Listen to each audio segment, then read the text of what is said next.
Xylem Learning Pretty Miss ആണ് ഇതാ വന്നിട്ടുള്ളത്. വേറെ ഒന്നിനുമല്ല, നമുക്ക് ഏറ്റവും നല്ല രീതിയിൽ പഠിക്കാൻ പറ്റുന്ന എല്ലാ ചാപ്റ്ററിൽ നിന്നുള്ള മുഴുവൻ ക്വസ്റ്റ്യൻസും ഡിസ്കസ് ചെയ്യാനായിട്ട് മിസ് വന്നിട്ടുള്ളത് കേട്ടോ.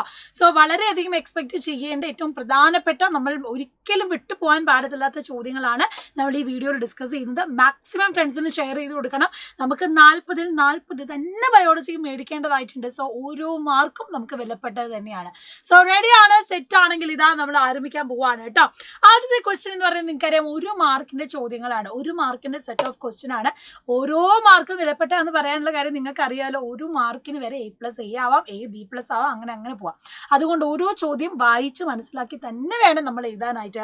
അപ്പൊ നോക്കിക്കേ, identify the statement which is not the characteristics of DNA and choose the correct option from the given statement. DNAയുടെ പ്രത്യേകത അല്ലാത്ത പ്രസ്താവന തിരിച്ചറിഞ്ഞ് തന്നിരിക്കുന്നവയിൽ നിന്നും ശരിയായ ഓപ്ഷൻ തിരഞ്ഞെടുത്ത് എഴുതാനാണ് പറഞ്ഞിട്ടുള്ളത്.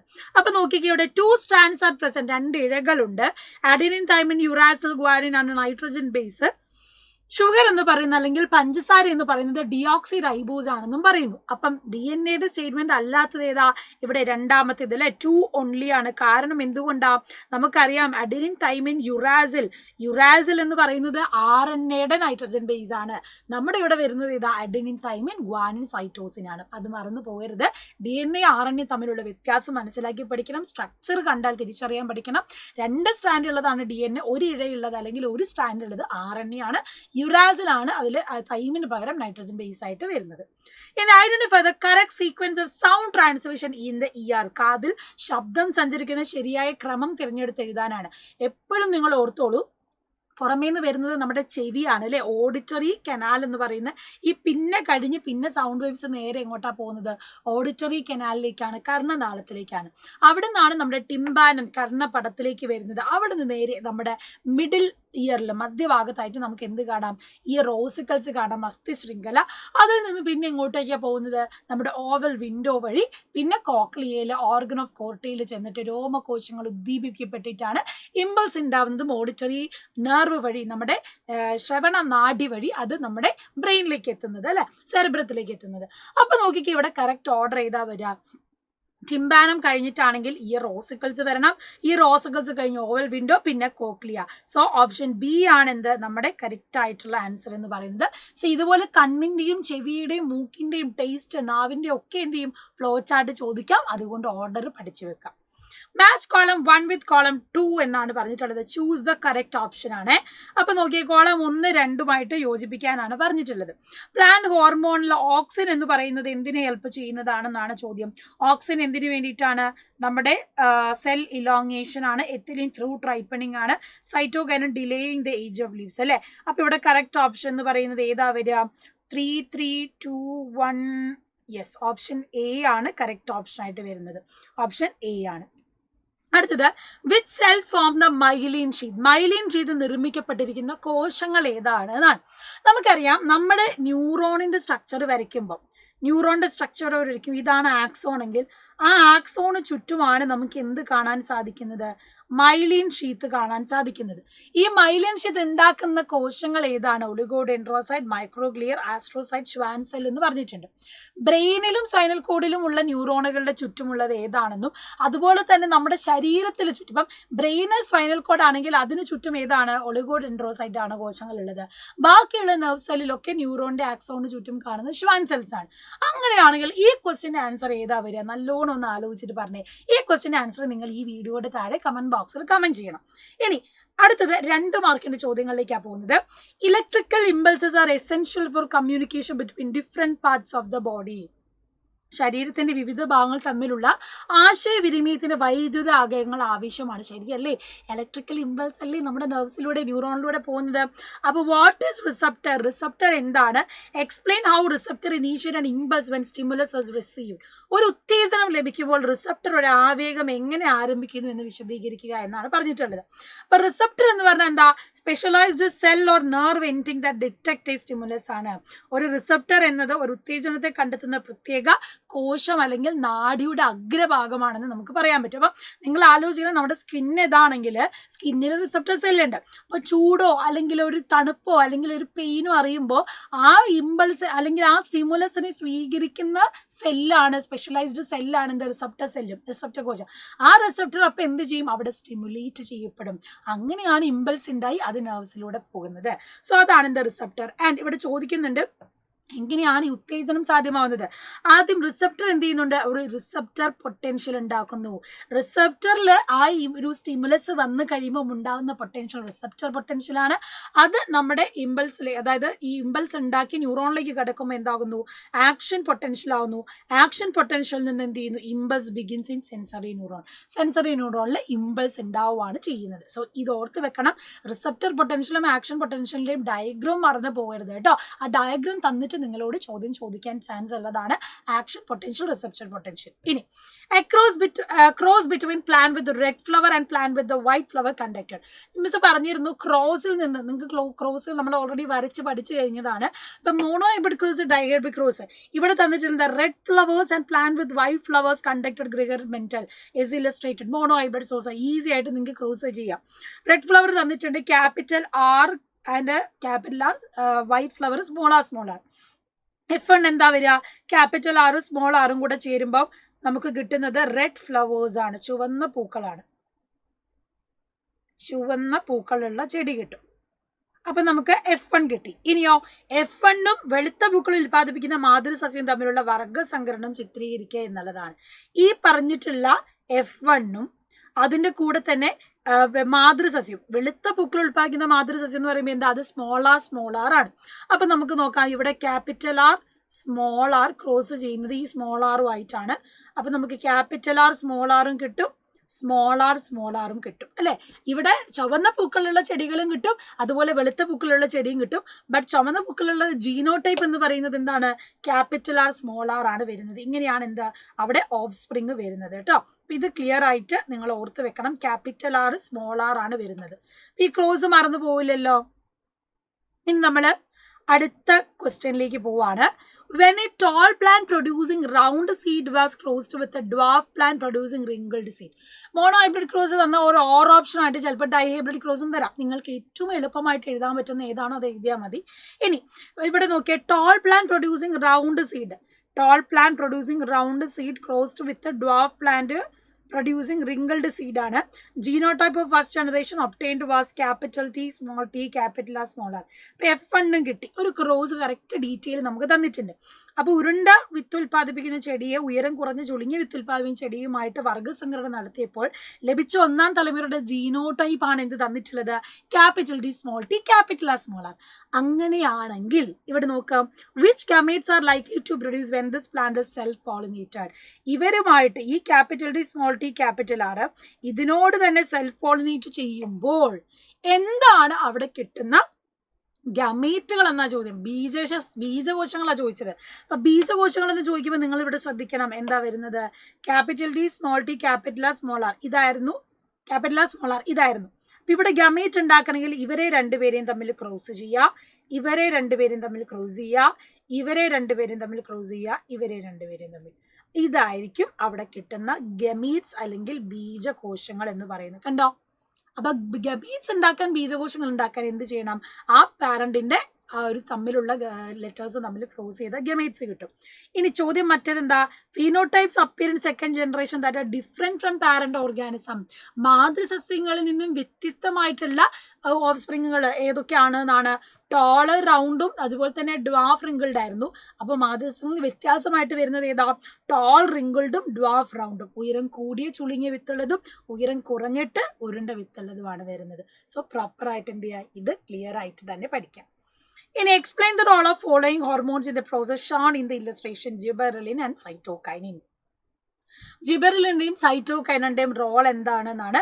ജിബെറിലാണ് എന്ത് ചെയ്യുന്നത്, സീഡ് ഡോർബൻസി ബ്രേക്ക് ചെയ്യുന്നത്, വിത്തിന്റെ അവസ്ഥ ഇല്ലാതാക്കുന്നത് ആരാ? ജിബെറൽ എന്ന ഹോർമോണാണ്. സൈറ്റോകൈൻ എന്ന് പറയുമ്പോൾ എന്താണ്? Stimulate cell division and cell differentiation in germinating seed.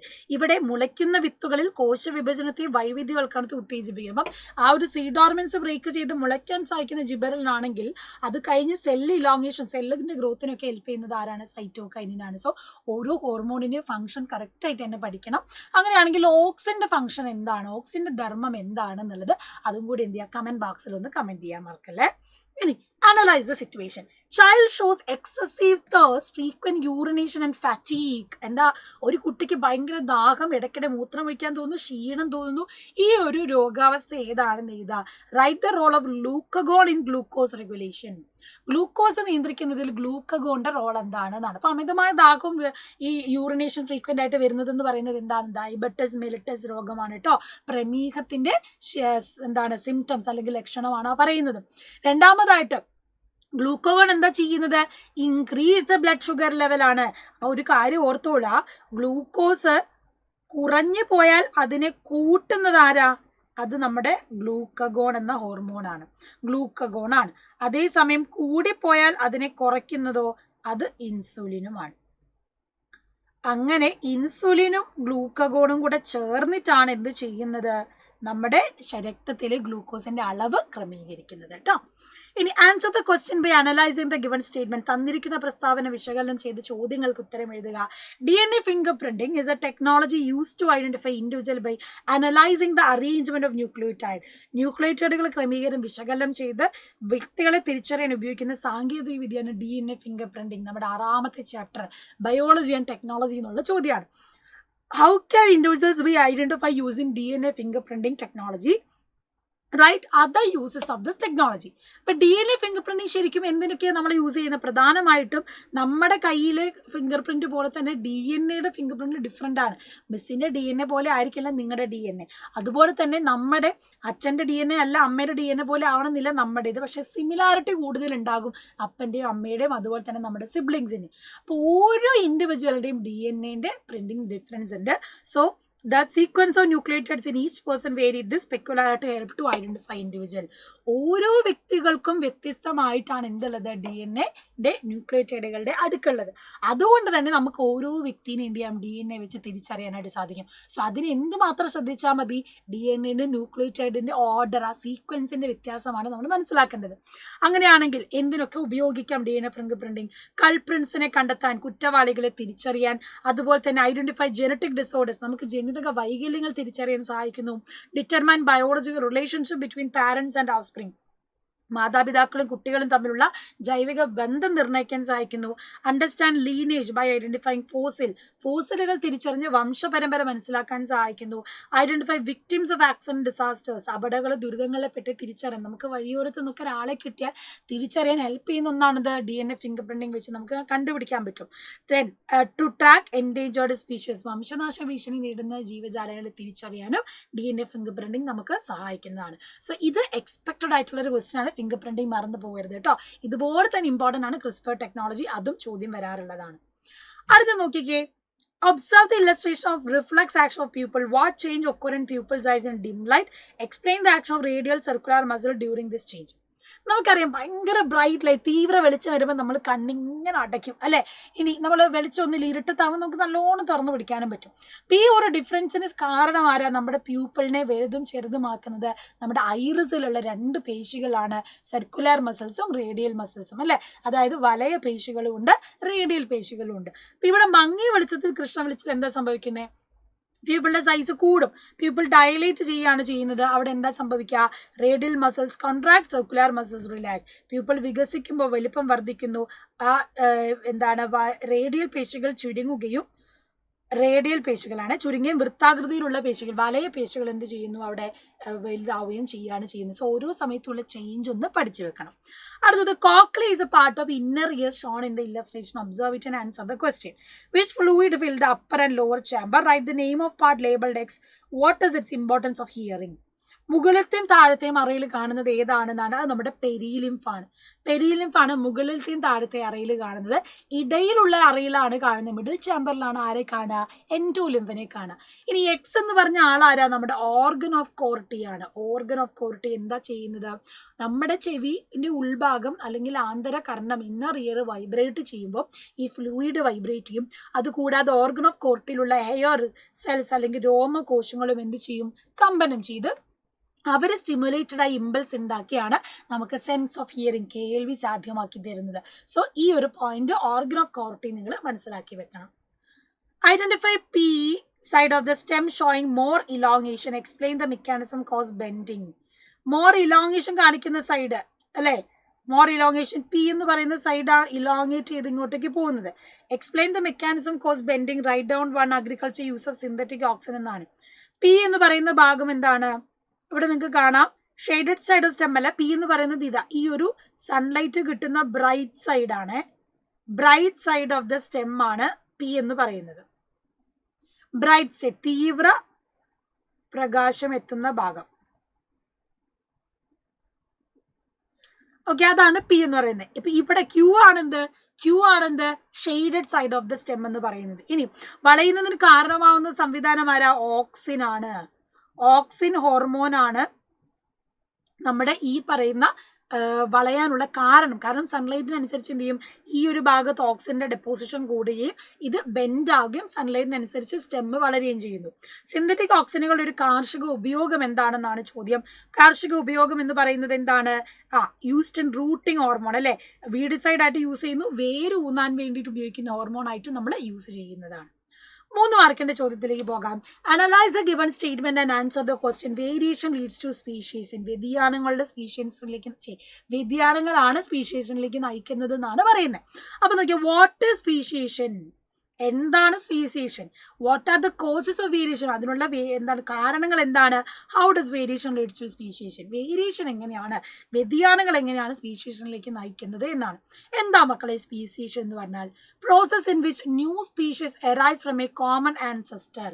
ഒരു സ്പീഷീസിൽ നിന്നും പുതിയ ഒരു അല്ലെങ്കിൽ കോമൺ ആൻസസ്റ്ററിൽ നിന്നും പൊതുപൂർവികരിൽ നിന്ന് പുതിയ സ്പീഷീസുകൾ ഉണ്ടാവുന്നതിനെയാണ് നമ്മൾ സ്പീസിയേഷൻ എന്ന് പറയുന്നത്.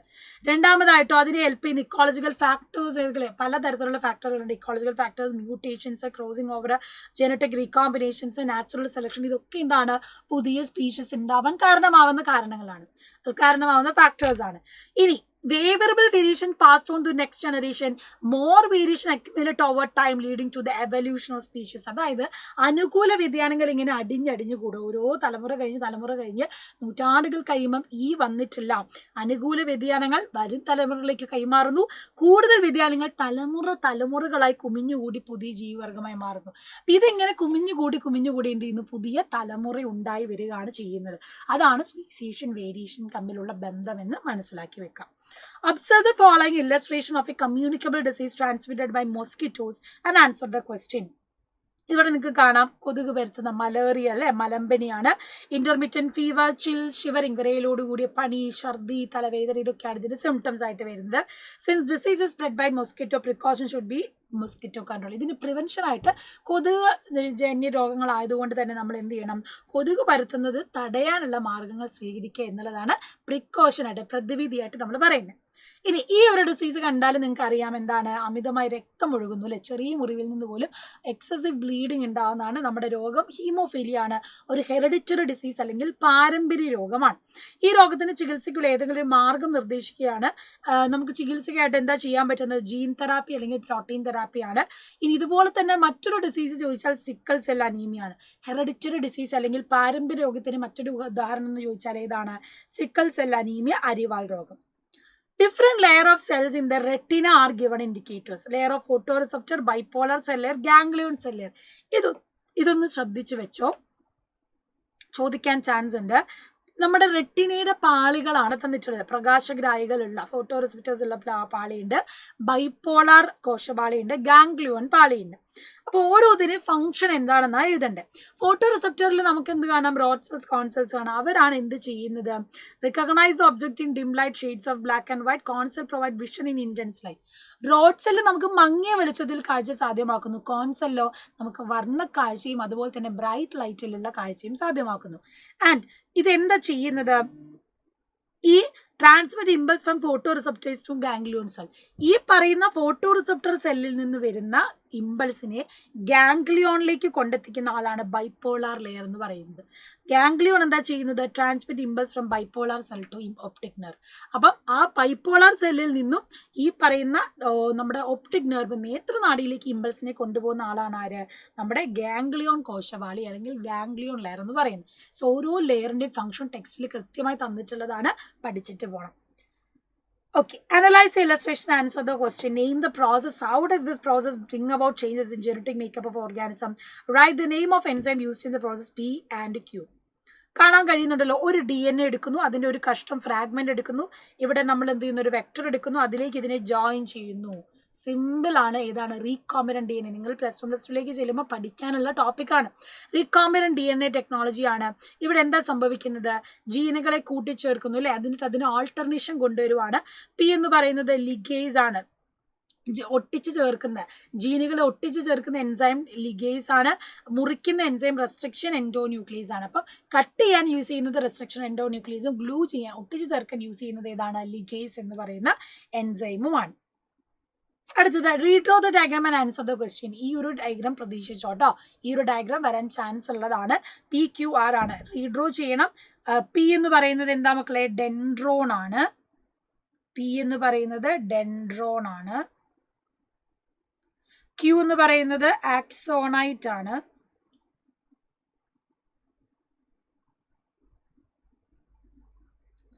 ആർ എന്ന് പറയുന്നതോ ഷ്വാൻ സെൽ.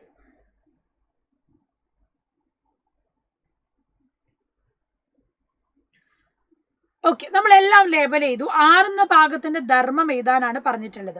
അപ്പൊ ഡെൻഡ്രോണും ആക്സോണൈറ്റും നമ്മൾ എഴുതി കഴിഞ്ഞു. ഇനി എന്താ ആറിന്റെ ഫംഗ്ഷൻ?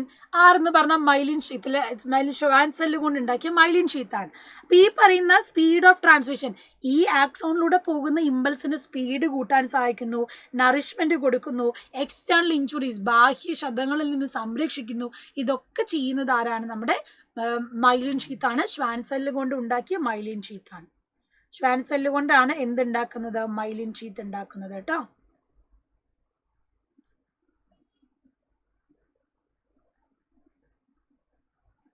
റെഡി? യെസ്. ഇനി നെക്സ്റ്റ് ക്വസ്റ്റ്യൻ നോക്കിയേ. ഒന്നെങ്കിൽ നമ്മുടെ ന്യൂറോണിൽ നിന്ന്, അല്ലെങ്കിൽ ഇതാ ഈ തന്നിട്ടുള്ളത് എന്താ? Observe the illustration and answer the question. Name the part A and B. Identify the fluid in the part labeled as A. What is its function? How was part B formed? What is its function? ചുമ്മാ answer എന്ന് പറഞ്ഞിടാ. ഇങ്ങനെ ഒരു ചിത്രം തരുമ്പം മേപ്പോട്ട് നോക്കിയിരിക്കരുത്. ചിത്രം ഏതാണ് നമ്മൾ identify ചെയ്യണം. നമ്മുടെ 2ാമത്തെ പാഠഭാഗത്തിൽ നമ്മൾ പഠിക്കുന്ന, നിങ്ങൾ ഇന്നലെ ഓൾറെഡി പഠിച്ചിട്ടുണ്ടാവും. ഈ തന്നിട്ടുള്ള ചിത്രം എന്ന് പറയുന്നത് A and B അല്ലെ. തന്നിട്ടുള്ളത് എന്താണ്? നമ്മുടെ സുഷുമ്ന നാഡിയാണ് അല്ലെ. സുഷുമ്ന നാഡിയിലെ സെൻട്രൽ കനാലും സ്പൈനൽ നെർവ് ആണ് ഈ കാണുന്നത്. സെൻട്രൽ കനാലും സ്പൈനൽ നെർവും ആണ് ഈ കാണുന്നത്. ഇനി ഇതിന്റെ ഉള്ളിൽ സെറിബ്രോ സ്പൈനൽ ഫ്ലൂയിഡിന്റെ ഉള്ളിലുള്ള ഫ്ലൂയിഡ് എന്ന് പറഞ്ഞ എന്താ? സെറിബ്രോ സ്പൈനൽ ഫ്ലൂയിഡ് ആണ്, അല്ലെങ്കിൽ സെറിബ്രോ സ്പൈനൽ ദ്രവമാണ്. അപ്പൊ സെറിബ്രോ സ്പൈനൽ ഫ്ലൂയിഡിന്റെ ഫംഗ്ഷൻ എന്ന് പറഞ്ഞാൽ എന്താണ്? ഓക്സിജൻ, ന്യൂട്രിയൻസ് പ്രൊവൈഡ് ചെയ്യുന്നു നമ്മുടെ സെൻട്രൽ നെർവ് സിസ്റ്റത്തിലേക്ക്. അതുപോലെ തന്നെ എന്താണ്? വേസ്റ്റ് റിമൂവ് ചെയ്യുന്നു, റെഗുലേറ്റ് ദ പ്രഷർ, അവിടുത്തെ മർദ്ദം ക്രമീകരിക്കുന്നു, protect central nerve system and external injuries അല്ലെ, ബാഹ്യ ക്ഷതങ്ങളിൽ നിന്ന് സംരക്ഷിക്കുകയും അതുകൂടാതെ തന്നെ എന്ത് ചെയ്യുന്നു? മർദ്ദം ക്രമീകരിക്കാനും അവരെ പ്രൊട്ടക്ട് ചെയ്യാനൊക്കെ ആയിട്ടാണ് സെറിബ്രോ സ്പൈനൽ ദ്രവമുള്ളത്. ആൻഡ് അവിടുത്തെ ബി എന്ന ഭാഗം രൂപപ്പെടുന്ന എങ്ങനെ? ഇതിന്റെ ധർമ്മം സ്പൈനൽ നെർവ് എന്ന് പറയുമ്പോൾ നമുക്കറിയാം ഏതൊക്കെയാണ്? ഡോർസൽ റൂട്ട്, വെൻട്രൽ റൂട്ടാണ് വരിക. അപ്പൊ ശരീരത്തിന്റെ വിവിധ ഭാഗങ്ങളിൽ നിന്നുള്ള സന്ദേശങ്ങളെ സുഷുമ്നയിൽ എത്തിക്കുന്നതും സുഷുമ്നയിൽ നിന്നുള്ള നിർദ്ദേശങ്ങളെ ശരീരത്തിന്റെ വിവിധ ഭാഗങ്ങളിലേക്ക് കൈമാറുകയും ചെയ്യുന്നു. ഡോർസൽ റൂട്ടും അതുപോലെ വെൻട്രൽ റൂട്ടുമാണ് സ്പൈനൽ കോഡിലേക്കുള്ള മെസ്സേജസിനെ റിസീവ് ചെയ്യുന്നതും കൊടുക്കുകയും ചെയ്യുന്നത്. അതുവഴിയാണ് എന്താ? സ്പൈനൽ നെർവുകൾ ആക്ട് ചെയ്യുന്നത്. അപ്പൊ ഈ ഒരു ഡയഗ്രാം പഠിക്കുക. Differentiate between rod cell and cone cell based on pigment, shape, function in their relation to light intensity and color. രണ്ടാളുടെയും നമുക്കറിയാം. റോഡ് സെൽ എന്ന് പറയുന്ന സമയത്ത് കോൺ സെൽ എന്ന് പറയുമ്പോൾ, റോഡ് എന്ന് പറയുമ്പോൾ എന്താ? റോഡോപ്സിൻ ആണ്, കോൺസിന് ഫോട്ടോപ്സിൻ ആണ്. അതുപോലെ തന്നെ റോഡ് സിലിണ്ടറിക്കൽ ഷേപ്പാണ്, കോൺസ് കോൺ ആകൃതിയാണ് കാണാൻ കഴിയുന്നത്, കോൺ ആകൃതി.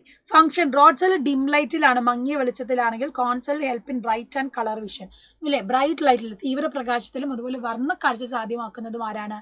കോൺ സെല്ലാണ്. ഇനി നമുക്ക് ലാസ്റ്റ് ക്വസ്റ്റ്യൻ 4 മാർക്കിന്റെ ചോദ്യം നോക്കാം. P and Q are the hormones regulate glucose level in the blood. Observe the illustration and answer the given question. തന്നിട്ടുള്ളതിൽ ഗ്ലൂക്കോസിന്റെ അളവ് വെച്ചിട്ടാണ് തന്നിട്ടുള്ളത്. പി എന്ന ഹോർമോൺ ഉൽപ്പാദിപ്പിക്കുന്ന കോശങ്ങൾ ഏത്? ഈ കോശങ്ങൾ കാണപ്പെടുന്ന ഗ്രന്ഥി എഴുതുക. രക്തത്തിലെ ഗ്ലൂക്കോസിന്റെ അളവ് ക്രമീകരിക്കൽ ക്യൂ എന്ന ഹോർമോണിന്റെ പങ്ക് വിശദമാക്കുക. കുട്ടികളിൽ സാധാരണ കണ്ടുവരുന്ന ടൈപ്പ് 2 പ്രമേഹാവസ്ഥ നിയന്ത്രിക്കാൻ ജീവിതശൈലിയിൽ വരുത്തേണ്ട 2 ശീലങ്ങൾ എഴുതാനാണ്. അപ്പൊ ലാസ്റ്റ് ക്വസ്റ്റ്യൻ 4 മാർക്കിന്റെ ഓർ ക്വസ്റ്റ്യൻ ആയിട്ടാണ് ഇപ്പൊ വരാറുള്ളത്. അപ്പൊ ഗ്ലൂക്കോസിന്റെ ലെവൽ ക്രമീകരിക്കുന്നത് ഇൻക്രീസ് ചെയ്യുന്ന സമയത്ത് ആക്ട് ചെയ്യുന്ന ആളെന്ന് പറയുന്നത് ആരാ? ഇൻസുലിൻ ആണ് അല്ലെ? ഇൻസുലിൻ ആണ്. കുറഞ്ഞു പോയാൽ ആക്ട് ചെയ്യുന്നതോ നമ്മുടെ ഗ്ലൂക്കഗോൺ ആണ്. ഈ 2 ഹോർമോൺസ് ആണ് ഗ്ലൂക്കോസിനെ നമ്മുടെ രക്തത്തിൽ നിയന്ത്രിക്കുന്നത്. അപ്പൊ ബീറ്റാ സെൽസ്, പാൻക്രിയാസിലുള്ള ബീറ്റാ സെൽസ് ആണ് എന്ത് ചെയ്യുന്നത്? ഈ ഗ്ലൂക്കോസ് ഇൻസുലിൻ പ്രൊഡ്യൂസ് ചെയ്യുന്നത്. കൺവേർട്ട് എന്ത് ചെയ്യുന്നു? Glycogen to glucose. ഗ്ലൈക്കോജനെ ഗ്ലൂക്കോസ് ആയിട്ട് കൺവേർട്ട് ചെയ്യുകയാണ് എന്ത് ചെയ്യുന്നത്? ഈ ക്യൂ എന്ന ഹോർമോൺ. അതായത് ഗ്ലൂക്കഗോൺ എന്താ ചെയ്യുന്നത്? സ്റ്റോർ ചെയ്ത് വെച്ച ഗ്ലൈക്കോജനെ ഗ്ലൂക്കോസ് ആക്കി അളവ് കൂട്ടുകയാണ്, രക്തത്തിൽ ഗ്ലൂക്കോസിന്റെ അളവ് കൂട്ടുകയാണ് ചെയ്യുന്നത്. ഇനി ഗ്ലൂക്കോസ് ഫ്രം അമിനോ ആസിഡിൽ നിന്ന് ഗ്ലൂക്കോസ് നിർമ്മിക്കുന്നു. ഇനി എന്തൊക്കെ നമ്മൾ ശ്രദ്ധിക്കണം? നമ്മുടെ ഭക്ഷണശീലം, അതുപോലെ തന്നെ ആരോഗ്യം, എക്സസൈസ് എന്ന് പറയുന്നതും വ്യായാമം എന്ന് പറയുന്നതും ചെയ്താലേ ആരോഗ്യം, നമ്മുടെ ഹെൽത്ത് കൺട്രോൾ ചെയ്യാൻ പറ്റൂ. അതിനനുസരിച്ച് നമുക്ക് ടൈപ്പ് 2 ഡയബറ്റീസ് ഒഴിവാക്കാൻ സാധിക്കും. സോ ലൈഫ് സ്റ്റൈൽ അല്ലെങ്കിൽ ഡെയിലി ലൈഫ് ഹാബിറ്റ്സ് നമ്മൾ ശ്രദ്ധിക്കേണ്ടതായിട്ടുണ്ട്. Observe the illustration of adrenal gland. Name 2 main parts of adrenal gland shown in the section. 2 ഭാഗമാണ് അഡ്രിനൽ ഗ്ലാൻഡിന്. കോർട്ടെക്സ് ആൻഡ് മെഡുല്ലയാണ് ഉള്ളത്. രണ്ടാമത്തെ ചോദ്യം, എപ്പിനെഫ്രിൻ, നോറെപ്പിനെഫ്രിൻ എന്നീ ഹോർമോണുകൾ സ്രവിക്കുന്ന ഭാഗം ഏത്? എവിടുന്നാണ്? മെഡുല്ലയാണ് എപ്പിനെഫ്രിൻ, നോറെപ്പിനെഫ്രിൻ സെക്രേറ്റ് ചെയ്യുന്നത്. അടിയന്തര സാഹചര്യത്തെ നേരിടാൻ ഈ ഹോർമോണുകൾ ശരീരത്തെ എങ്ങനെ സജ്ജമാക്കുന്നു? How do this hormone prepare body to deal with emergency situation? നമ്മൾ സിമ്പത്തറ്റിക് വ്യവസ്ഥ, പാരാസിമ്പത്തറ്റിക് വ്യവസ്ഥ കാണുന്നുണ്ട്. അതിനോട് തന്നെ റിലേറ്റ് ചെയ്തിട്ടാണ് ഈ അഡ്രിനാലിൻ, നോർ അഡ്രിനാലിൻ വരുന്നത്. അപ്പം നമ്മൾ പെട്ടെന്ന് ടെൻഷൻ ആവുന്ന സമയത്ത് നമ്മുടെ ബ്ലഡ് ഗ്ലൂക്കോസ് ലെവൽ നിയന്ത്രിക്കുക, ഹാർട്ട് ബീറ്റ് റേസ് ചെയ്യുക, ആ വേണ്ട സമയത്തുള്ള എനർജി കൂട്ടുക എന്നുള്ളതൊക്കെ ഈ അഡ്രിനാലിൻ റിലീസ് ചെയ്യുന്നത് വഴി ആണ്, നമ്മുടെ സിമ്പത്തറ്റിക് വ്യവസ്ഥ ചെയ്യുന്ന വഴിയാണ് നമുക്കത് കൺട്രോൾ ചെയ്യാൻ പറ്റുന്നത്. സോ ഇവരെന്ത് ചെയ്യുന്നു? Fight or flight. ഒരു പ്രശ്നം വന്നാൽ അതിനെ നേരിടാനോ അല്ലെങ്കിൽ അതിൽ നിന്ന് രക്ഷപ്പെടാനോ ആയിട്ടുള്ള മെക്കാനിസത്തിന് ഹെൽപ്പ് ചെയ്യുന്നതാണ് ഈ എപ്പിനെഫ്രിൻ ആൻഡ് നോറെപ്പിനെഫ്രിൻ, അതുപോലെ തന്നെ നമ്മുടെ സിമ്പത്തറ്റിക് ആൻഡ് പാരാസിമ്പത്തറ്റിക് വ്യവസ്ഥ. അപ്പോൾ അത് ക്ലിയർ ആയിട്ട് തന്നെ എന്ത് ചെയ്യുക? കമ്മ്യൂണിക്കേറ്റ് ചെയ്ത് പഠിക്കാം. സോ 4 മാർക്കിൻ്റെ ചോദ്യങ്ങൾ നന്നായിട്ട് ശ്രദ്ധിക്കണം. ഡയഗ്രാം ബേസ്ഡ് ക്വസ്റ്റ്യൻസ് ഒക്കെ വരുന്നതാണ്. അടിപൊളിയായിട്ട് തന്നെ നമ്മൾ പഠിക്കും. ചോദിച്ച ചോദ്യത്തിൻ്റെ ആൻസേഴ്സ് ഒന്ന് കമൻറ്റ് ബോക്സിൽ കമൻറ്റ് ചെയ്യുക. കൂടുതൽ ക്വസ്റ്റ്യൻസ് നമ്മൾ ലൈവിൽ ഡിസ്കസ് ചെയ്യും. മുഴുവൻ ചോദ്യങ്ങളുമായിട്ട് ഇന്നത്തെ വൈകിട്ടത്തെ ലൈവിലേക്ക് എല്ലാവരും വരിക. നമ്മൾ ഡിസ്കസ് ചെയ്യുന്നതായിരിക്കും. ബൈ.